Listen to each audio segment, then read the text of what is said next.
तारीख में बहुत बादशाह गुजरे हैं, लेकिन किसी एक शख्स ने इतनी कम उम्र में पूरी दुनिया को तकसीर करने का ख्वाब भी नहीं देखा जितना सिकंदर आजम यानी अलेक्जेंडर द ग्रेट ने देखा था।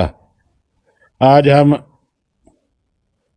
साल 2004 में रिलीज होने वाली हॉलीवुड की मेगा बजट फिल्म की अलेक्जेंडर की कहानी, इसके पेचीदा पहलू और इसके रुजो सवाल का तफसील से ज़्यादा लेंगे।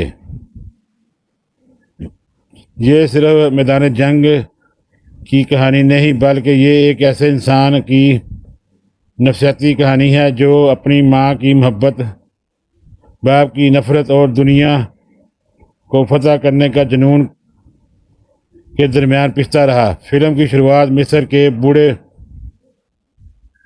बादशाह टोलमी से होती है, जो कभी सिकंदर का जनरल और गहरा दोस्त था। वो अपने कातब को सिकंदर की ज़िंदगी की सच्ची दास्तान लिखवा रहा है और यहाँ से फिल्म में मादी के झरोकों में ले जाती है। बचपन और ख़ानदानी झगड़े।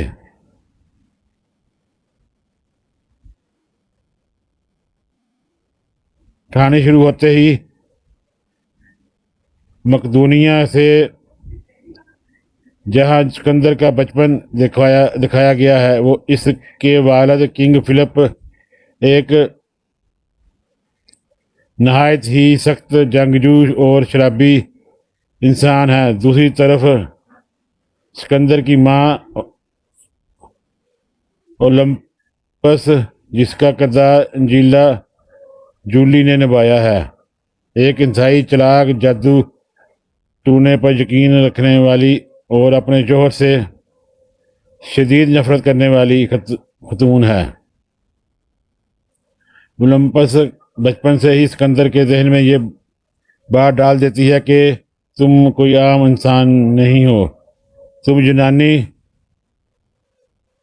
देवता जेवस के बेटे हो और तुम्हें पूरी दुनिया पर राज करना है। बचपन में सिकंदर को अरस्तु जैसे अजीम फलसफी से तालीम दिलवाई जाती है, जो इसे दुनिया के वस्तुओं, साइंस और अखलाकियात का दर्स देते हैं। लेकिन घर के माहौल सिकंदर को अंदर से तोड़ देता है। जब किंग फिलिप एक दूसरी और कम उम्र मकदोनियाई औरत से शादी कर लेते हैं, तो सिकंदर और इसका बाप के दरमियान शदीद झगड़ा हो जाता है, जिसके बाद सिकंदर को कुछ अरसे के लिए महल से निकाल दिया जाता है। लेकिन कहानी में मोड़ तब आता है जब एक जश्न के दौरान किंग फिलिप को सरेआम कत्ल कर दिया जाता है। अगरचे कातिल को पकड़ लिया जाता है, लेकिन फिल्म में इशारा दिया गया है कि इसके कत्ल के पीछे कहीं ना कहीं ओलंपस की का हाथ था, ताकि इसका बेटा तख्त पर बैठ सके। सिर्फ 20 साल की उम्र में सिकंदर मकदोनिया का नया बादशाह बन जाता है।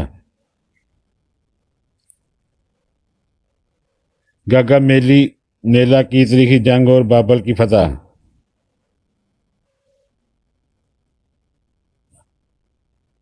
तख्त संभालते ही सिकंदर अपने बाप के अधूरे ख्वाब पूरे करने निकल पड़ता है, यानी पर्शियन एम्पायर सल्तनत फारस को तबाह करना।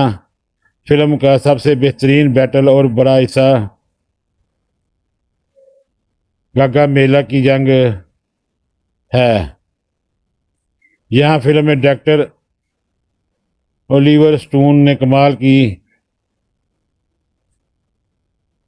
दिखाई है। एक तो ईरान का शहंशाह है, दारा है, जिसके पास लाखों की फौज, रथ और बेपनाह वसाइल हैं, और दूसरी तरफ सिकंदर की सिर्फ 40,000 की फौज है। वो लेकिन सिकंदर अपनी जंगी हिकमत अमली और बेखौफी की बदौलत ईरानी फौज के पक्ष के उड़ा देता है। वो खुद अपने घोड़े बोल्सन पर सवार होकर आगे से क़यादत करता है। दारा मैदान जंग से भाग खड़ा होता है और सिकंदर दुनिया का सबसे अमीर और खूबसूरत शहर बाबल में फातह बनकर दाखिल होता है। बाबर के महलात, वहाँ की याश और दौलत देखकर यूनानी सिपाही दंग रह जाते हैं, लेकिन सिकंदर वह यहाँ रुकने वाला नहीं था। इसका जुनून इसे मजीद आगे यानी दुनिया के आखिरी कोने तक जाने पर मजबूर कर रहा था। अंदरूनी इख्तलाफात और शादी।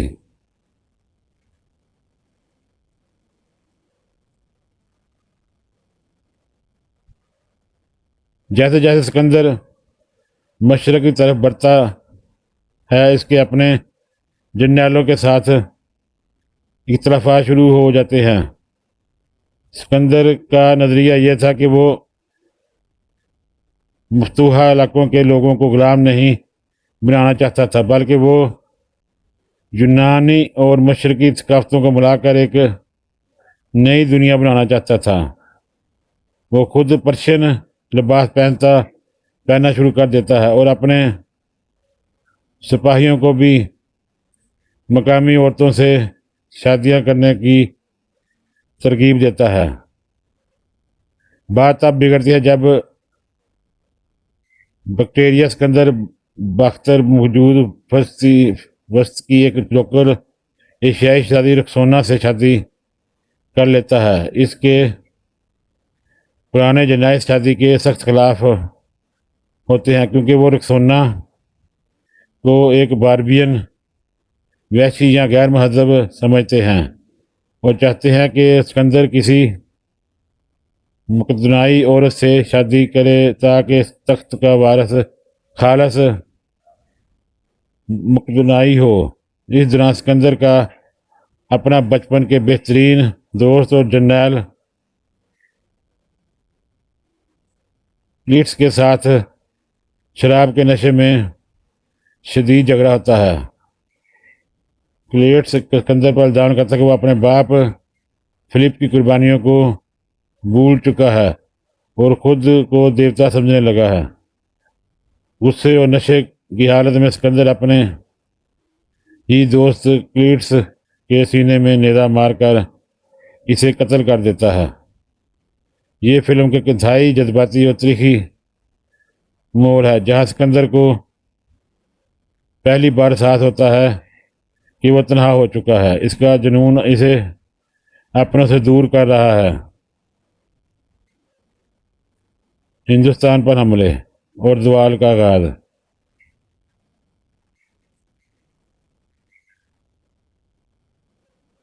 अपने जुनून की हदों को पार करते हुए सिकंदर अपनी थकी हारी फौज को लेकर इंडिया हिंदुस्तान के सरहदों पर दाखिल होता है। यहाँ इसका सामना राजा पुरस से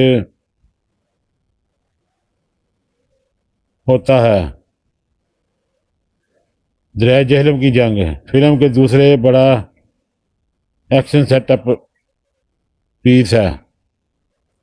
यूनानी फौज की ज़िंदगी में पहली बार जंगी बार हाथियों का सामना होता है। जंगल के घने माहौल, तेज बारिश और हाथियों के कुचलने वाले पाँव के दरमियान ये लड़ाई एक बेंग ख्वाब बन जाती है। इस जंग में सिकंदर का वफादार घोड़ा बोल्सल मारा जाता है और सिकंदर खुद एक तीर लगने से शदीद जख्मी हो जाता है। अगरचे यूनानी ये जंग जीत जाते हैं, लेकिन फौज वो हिम्मत हार जाती। वो पिछले सालों से अपने घरों में से दूर मुसलसल रह रहे थे। सिपाही बगावत पर उतर आते हैं और आगे बढ़ने से साफ इनकार कर देते हैं। मजबूरन सिकंदर को बाबर के तरफ से वापस लौटने का फैसला करना पड़ता है। आखिरी अयाम और मौत।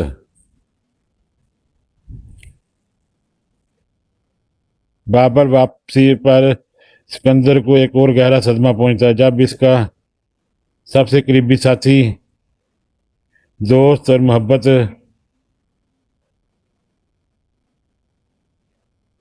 पेसफाइन शदीद बीमारी की वजह से दम तोड़ देता है। बेस्टिफिन की मौत सिकंदर को जहनी तौर पर बिल्कुल तोड़ देती है। सिर्फ 32 साल की उम्र में दुनिया को फतह करने वाला ये अजीम बादशाह अंदर से बिल्कुल खाली और बीमार हो चुका था। एक रात बाबर के महल में एक जश्न के दौरान शराब का बड़ा प्याला पीने के बाद सिकंदर अचानक बेहोश हो जाता है और वो कई दिनों तक बिस्तर पर मौत और जिंदगी की कश्मकश में रहता है। फिल्म के आखिर में बूढ़ा टोमी इतराफ़ करता है कि शायद हम जर्नैलों ने ही मिलकर सिकंदर को जहर दिया था, क्योंकि हम इसके कभी ना ख़त्म होने वाली जंगी जुनून से थक चुके थे और अपनी जान बचाना चाहते थे। कब्र मसीह 323 सिकंदर दुनिया से रुखसत हो जाता है और इसके मरते ही इसकी बनाई हुई अजीम सल्तनत को इसके जर्नैल आपस में बांट कर तबाह कर देते हैं। फिल्म का निचोड़।